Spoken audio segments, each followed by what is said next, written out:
السلام علیکم ناظرین، اس ایپیسوڈ کے آغاز میں ہم دیکھتے ہیں الپرسلان صاحب اپنے سپاہیوں کے ساتھ جنگل میں آگے بڑھ رہے تھے۔ ایک مقام پر جا کر وہ کہتے ہیں، افشیم تم اس سمت میں جاؤ اور استیز اور آور آپ اس طرف سے ہمارے ساتھ جائیں۔ استیز کہتا ہے اور میں یہیں پر رہوں گا جناب، جس کے بعد وہ وہاں سے تقسیم ہو جاتے ہیں۔ الپرسلان صاحب بھی اپنے گھوڑے سے نیچے اترتے ہیں اور گھوڑے کو وہیں پر باندھ دیتے ہیں اور چھپ کر دیکھنے لگتے ہیں۔ واسپورکان کا منظر دکھایا جاتا ہے۔ کیکامینوس کہتا ہے، گویا الپرسلان ہمیں کافی نہیں تھا، جو اب یہ دکاس نامی گھٹیا شخص سے بھی مجھے نمٹنا پڑے گا۔ اتنے میں ہی دکاس آتا ہے اور کہتا ہے، شہنشاہ کی طرف سے جو اب آتے ہوئے واسپورکان کے ولی کے طور پر قلعے کے تمام اختیارات سنبھال لوں گا، تم آنی میں اپنے قلعے کی طرف لوٹ جاؤ۔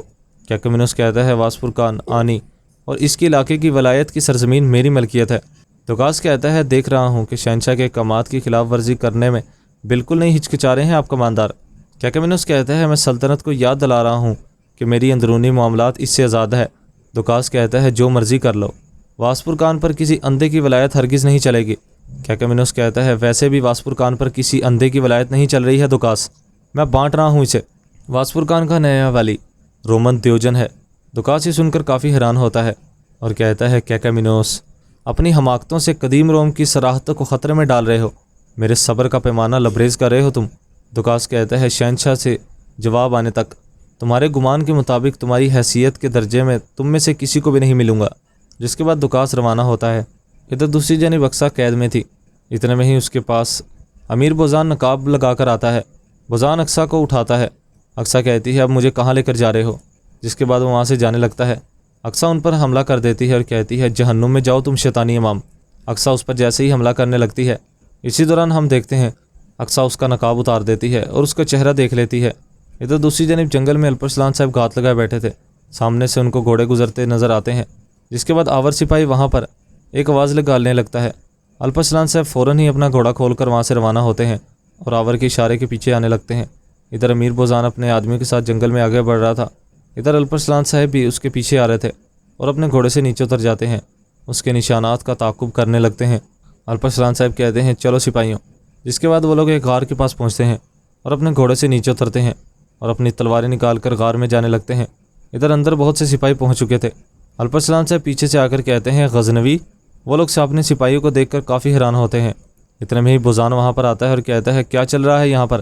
ہمیں اطلاع ملی ہے کہ خاتون اس غار میں قید ہے۔ الپرسلان صاحب کہتے ہیں، خاتون کہاں پر ہے؟ بوزان کہتا ہے، ہمارے پہنچتے ہی حالات کو سمجھنے سے پہلے ہی کرامتیوں نے ہر طرف سے حملہ کر دیا ہے۔ الپرسلان صاحب کہتے ہیں، کہانی مت سناؤ مجھے، میرے سوال کا جواب دو، خاتون کہاں پر ہے؟ بوزان کہتا ہے، ہمارے ان سے لڑنے کے دوران دوسروں نے خاتون کو اغوا کر لیا۔ منظر دکھایا جاتا ہے، جب اقصیٰ نے کہا تھا تو پھر تم امام ہو، وہاں پر کسی اور شخص نے نقاب پہنا ہوا تھا۔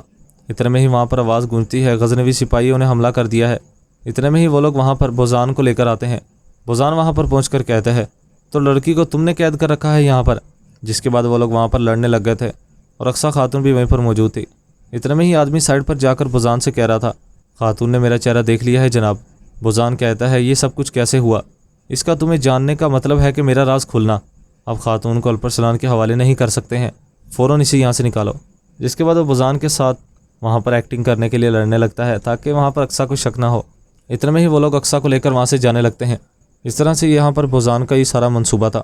الپرسلان صاحب کہتے ہیں، امیر بوزان، میں جانتا ہوں کہ اس سب میں تمہارا ہاتھ ہے، لیکن چونکہ میں یہ ثابت نہیں کر سکتا، اسی لیے تمہارا سر نہیں کاٹ سکتا، اور جب سب کو بتانے کے لیے میرے پاس دلیل ہوگی تو پھر یہ جان لو، دونوں جہان بھی اکٹھے ہو جائیں تب بھی تم اپنے سر کی حفاظت نہیں کر سکو گے۔ بوزان کہتا ہے، الپرسلان صاحب، میں عظیم غزنوی سلطنت کی سلطانہ آپ کی بہن کا معاون ہوں، دونوں مسلمان ترک سلطنتوں کو امن میں رکھنا میرے لیے واحد آرزو ہے۔ اس ایپیسوڈ کا اختتام یہیں پر ہو جاتا ہے۔ ایپیسوڈ پسند آئے تو ویڈیو کو لائک کر دیں اور چینل کو سبسکرائب کر دیں، ساتھ ہی کے بیل نوٹیفیکیشن کو آل کر دیں۔ انشاءاللہ نیکسٹ ویڈیو میں ملاقات ہوگی، تب تک کے لیے اپنا خیال رکھیں، دعاؤں میں یاد رکھیں۔ اللہ حافظ۔